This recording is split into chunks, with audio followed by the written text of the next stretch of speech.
Assalamualaikum warahmatullahi wabarakatuh. Selamat pagi, siang, sore, dan malam. Apa kabar semuanya? Semoga sehat-sehat ya.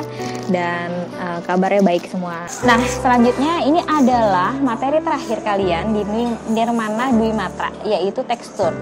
Nah, tekstur itu perpaduan antara Nirmana Dwimatra dan Trimatra. Jadi ada unsur-unsur Trimatra di situ. Kenapa disebut dengan ada unsur Trimatra? Karena itu ada tekstur, ada yang bisa diraba, ada yang bisa dipegang seperti itu.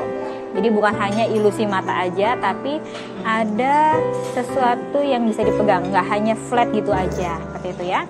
Nah, untuk tekstur itu syaratnya di Nirmana Polimedia itu adalah ada 5 komposisi tekstur. Nah, dari 5 komposisi tekstur itu minimal harus kalian cari dan kalian asistensikan ya ke asisten. Jadi misalnya manik-manik, palet, bahkan seperti ini bunga-bunga kecil, daun-daun.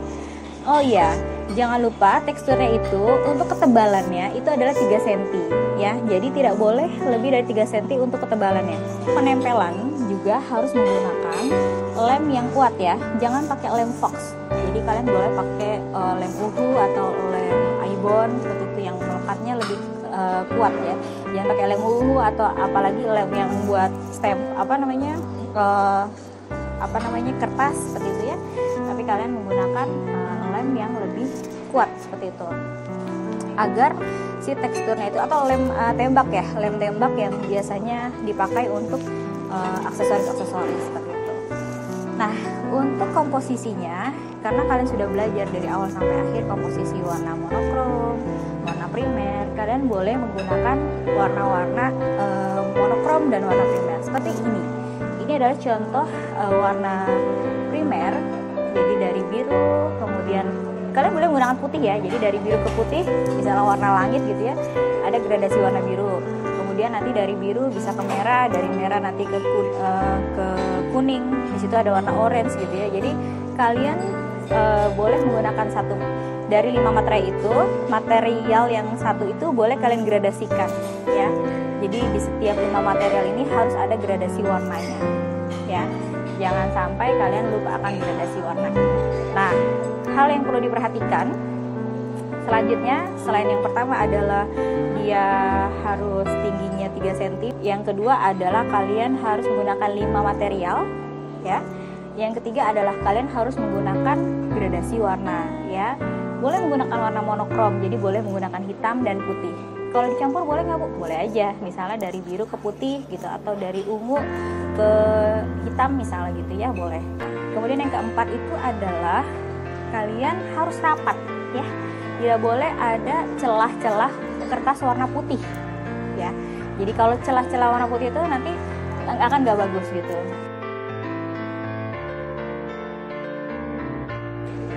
Kita akan melakukan pembahasan karya ya sekarang.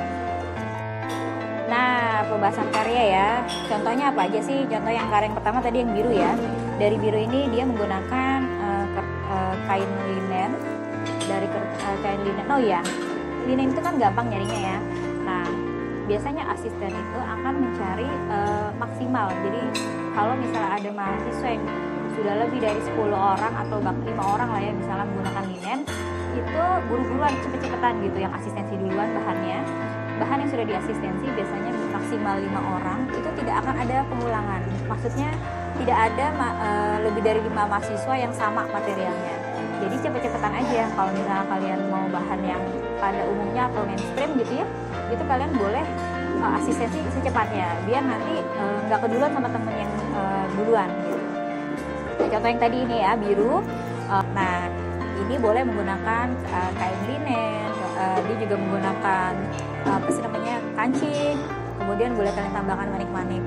Dan dia juga menggunakan kertas ya, kayaknya kertas krep atau kertas apa yang dia lipat lagi sehingga ada tekstur. Kalian boleh ya, misalnya menggunakan kertas dilecek-lecek gitu, atau misalnya kertas dibolong-bolongin, atau kertas terus kalian gosok-gosok di batu atau di aspal gitu ya, jadi ada teksturnya, itu boleh kayak gitu.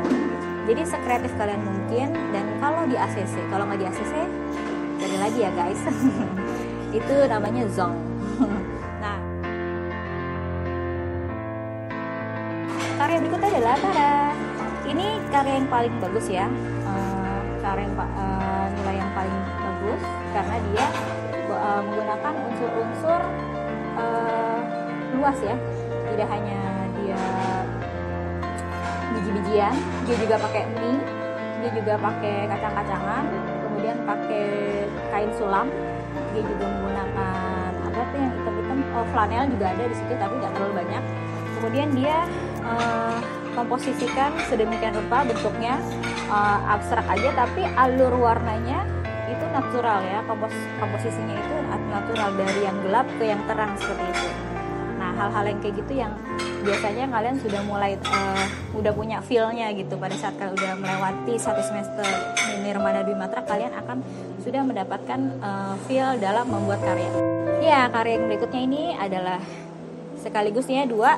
Ini adalah materialnya adalah kacang-kacangan. Jadi mereka menggunakan kacang ada yang dari kacang tanah, ada yang dari kacang hijau, ada yang kacang ketan hitam, ada yang dari beras. Jadi yang putihnya itu dia beras. Ini putihnya kayak kertas ya, tapi itu sebenarnya isinya ada berasnya. Gitu kalau di foto jadi kayak putih banget, itu sebenarnya beras isinya. Dan kemudian dia kayak komposisi garis ya.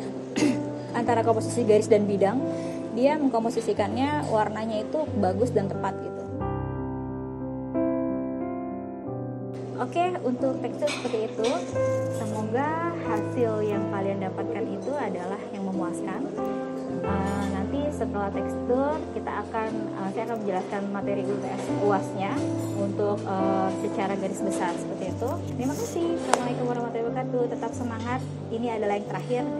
Berikan yang terbaik buat nirmana kalian. Oke, semangat mencari material yang baru. Assalamualaikum warahmatullahi wabarakatuh.